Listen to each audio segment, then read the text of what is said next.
Let's start our today's experiment. The experiment is on soaps and detergent. Soaps and detergent change the surface tension of water. How do they affect the surface tension? Let's experiment to find out.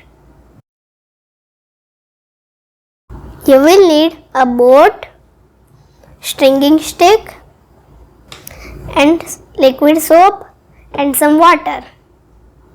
Let's start our experiment. Place the boat at the edge and put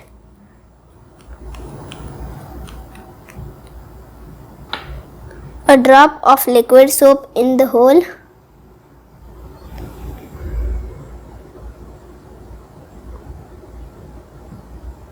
Did you see the boat started moving ahead? Let's see science behind this experiment. Soap molecules became a barrier and reduced the surface tension of water. With soap, water molecules are unable to pull each other strongly. With soap added to the back of the boat, the surface tension reduced there. The forward pull becomes stronger than the backward pull and the boat moves.